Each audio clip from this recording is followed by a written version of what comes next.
ką, tai yra paskutinė atkarpa. Čia jau su mulais neleido važiuoti. Žiūrėkit, kokia graži vieta. Jau piligrimai čia patenkinti, tie, kas užlipo, tai jaučiasi laimingi.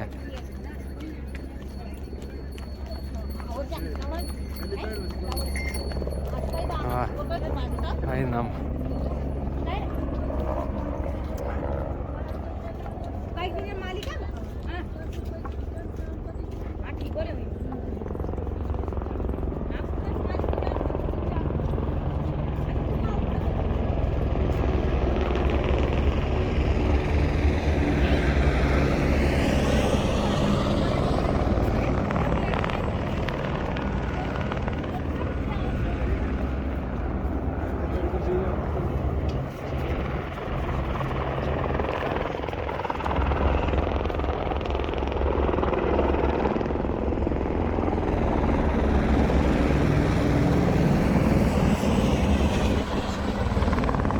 Šventykla ten.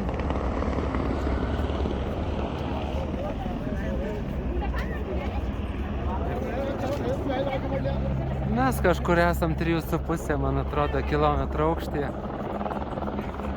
Nieko tokio čia nėra. Kvėpuot galima, truputėlį sunkiau. Viskas čia normaliai. Oras grynas. Keliaujam pas Šyvą Kedarnathą.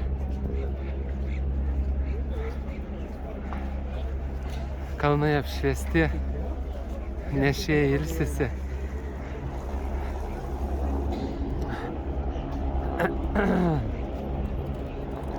Turtingi skraido su helikopteriais, malūnsparniais. Mes norėjom įsigyti irgi bilietus, nes pačios kainos tai nėra brangios, kiek supratau ten.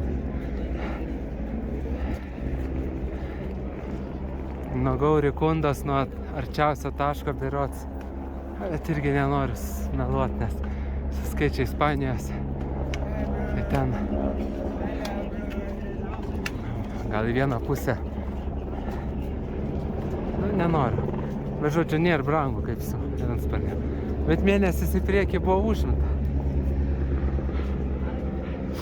Negalėjai, nors rašo puslapį, kad reikia bent jau 3 dienas iki užsirezervuoti, bet pasakos. Na. Tada vat, eini kitais būdais. Nors va taip va, kažkokiais kitais būdais, kaip sakiau, 120 eurų pirmin atgal gali suskraidyti. Bet įtariu, kad tie, kas ten bilietus dalina, jie ten gerą verslą darosi. Na. Nes valstybinė tokių įkainių nėra. Ten nuo maksimum. Nežinau, kiek aš ten žiūrėjau. 8 eurų buvo maksimum. Nuo Gaurikundos, ar ten 7 eurų pirmin atgal. Bet ne 120. Tai kažkas gerą verslą daro. Sakau, klesti korupcija. Visiškai. Bet tie, kas su malūnsparnis skrenda, jie aišku malonės daug ir negauna. Nes Šyvos tu neapgausi. Aišku, jeigu tau nėra kaip kitaip keliauti, tai tu keliauji. Bet jeigu tu turi jėgų, tu turi labai sąžiningai. Nes vis dėlto tai yra piligrimystė. Kaip mes vakar, pavyzdžiui, Tunganathą galėjom paimti mulą už 900 rūpių, o kas tai? Čia niekas. 10 eurų. Bet mes lipom, kopėm, parodėm Šyvai, kad mes norim irgi dėl jo pastangų įdėti askezėti. Ir grįžom pėsčiom. Va.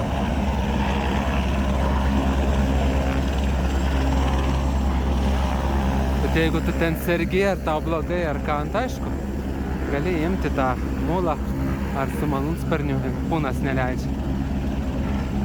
Bet įvertini, nes piligrimystė yra jo esmė, kad tai yra askezės atlikti, tam tikra askezė. Kaip, pavyzdžiui, apie Govardaną, tai gali juk su motociklu atvažiuoti. Bet atvažiuok motociklu ir ateik pats. Tu pamatysi skirtumą, nes Krišna vertina pastangas. Na va, čia labai gražus kalnai, pafilmuosiu. Mes jau prie pat ir šventyklas esam.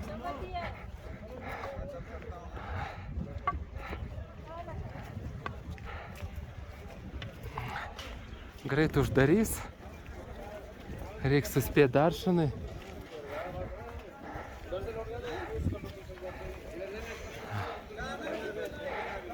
Sakau, kelionės pas Šyvą tai paprastai nevyksta.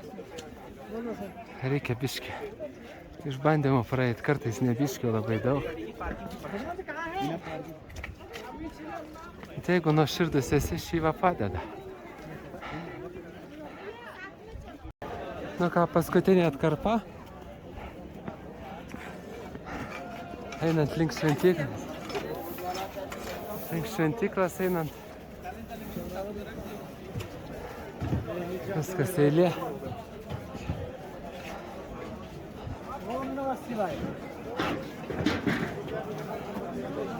Galbūt spėsim.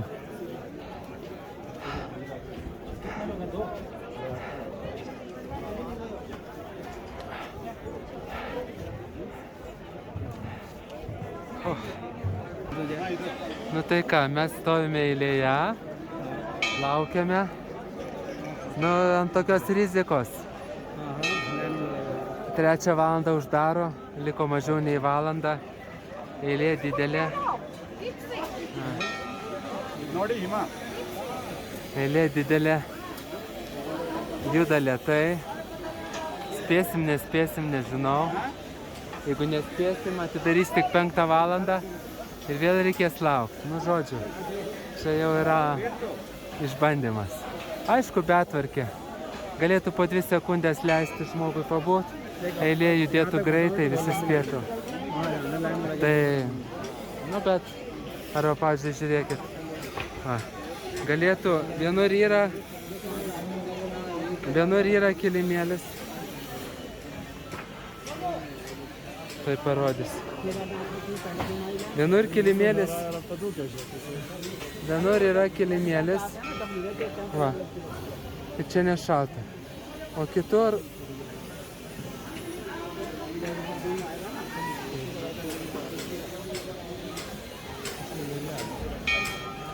O kitur prasideda plytelės. Plytelės.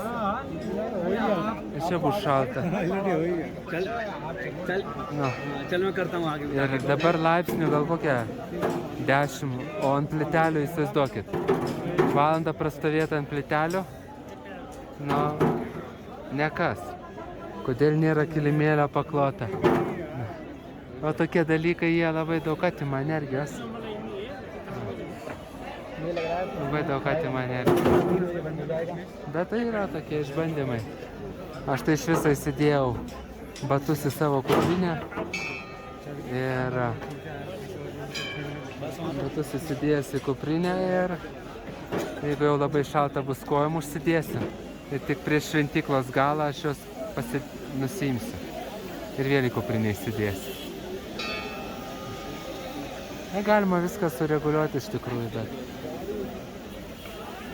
nežinau, kas per tauta praradę labai savarankiškumą, savigarbą, kitų pagarbą. Dėl to, kad labai daug šimtmečių, nežinau, 600 metų ar 700 okupacijų prabuvo, po, kaip sakyt, po prievaizdo lazda. Ir įprato būti tokiam vergo mentalitete. Na. Šiaip labai gražu, labai malonu, labai gerą atmosferą. Tikėkimės pateksime iki pirmos pas Kederanatką į Daršną. Radė.